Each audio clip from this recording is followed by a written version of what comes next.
Saudara-saudariku yang terkasih, hari ini Sabtu 26 Oktober 2024. Saya Romo Siga dari Paroki Santo Yusuf, Surabaya.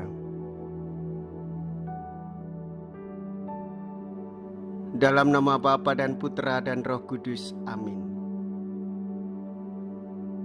Kita perlu terus-menerus mendengarkan seruan Tuhan, terlebih seruan untuk tetap hidup berkenan di hadapan Allah. Menjadi salah satu langkah penting di dalam hidup beriman adalah pertobatan. Jikalau kamu semua tidak bertobat, kamu pun akan binasa dengan cara demikian. Mea culpa, mea culpa, mea maxima culpa. Marilah kita berdoa. Allah Bapa kami yang Maha Rahim, Engkau tahu apa yang ada di dalam hati manusia. Engkau menyelami hati manusia sedalam-dalamnya. Engkau tahu usaha-usaha dan kegagalan-kegagalan kami. Maka Engkaulah Allah yang sungguh-sungguh sabar. Kami mohon buatlah kami percaya bahwa Engkau kuasa menghapus dosa-dosa kami. Dan curahkanlah kiranya Roh Kudus kepada kami, dengan pengantaraan Yesus Kristus Putramu Tuhan kami, yang hidup dan berkuasa bersama dengan Dikau dalam persatuan Roh Kudus, Allah sepanjang segala masa. Amin.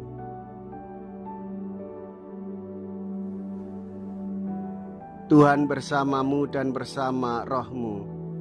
Inilah Injil suci menurut Lukas. Dimuliakanlah Tuhan.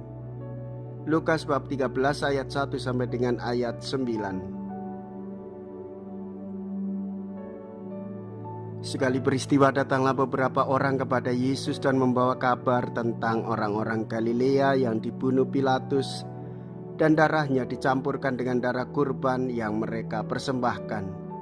Maka berkatalah Yesus kepada mereka, "Sangkamu orang-orang Galilea itu lebih besar dosanya daripada semua orang Galilea yang lain, karena mereka mengalami nasib demikian?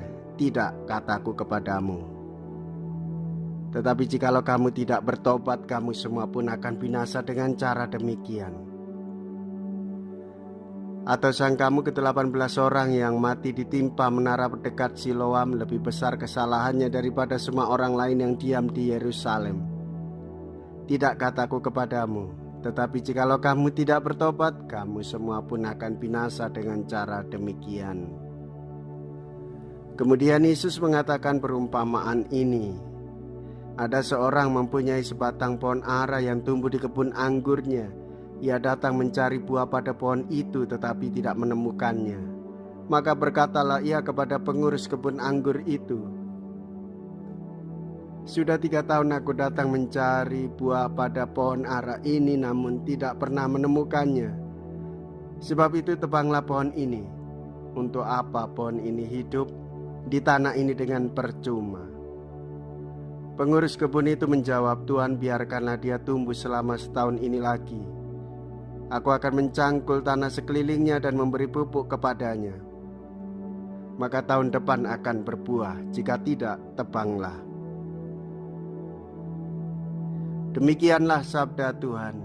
Terpujilah Kristus.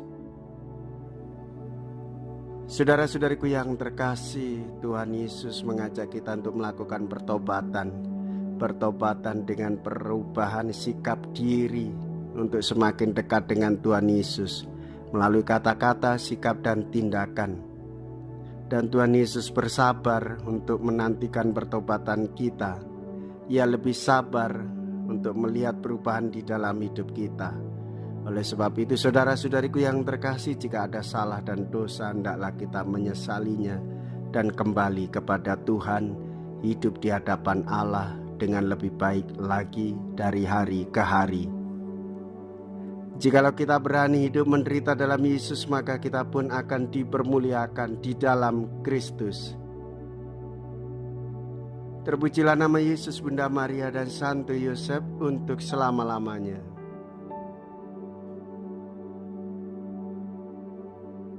Marilah kita berdoa. Allah Bapa kami, yang Maha Pengasih, kami bersyukur kepadamu atas anugerah santapan rohani. Janganlah kami yang telah dilahirkan kembali sia-sia mencicipi santapan surgawi itu, tetapi bangkitkanlah dalam diri kami iman akan karyanya, agar anugerah Roh Kudus benar-benar menghasilkan buah berlimpah dengan pengantaraan Kristus Tuhan kami. Amin. Tuhan beserta kita sekarang dan selama-lamanya. Semoga Allah yang Maha Kuasa memberkati saudara sekalian, Bapa dan Putra dan Roh Kudus. Amin. Saudara-saudariku yang terkasih, pergilah, ibadah sabda sudah selesai. Syukur kepada Allah.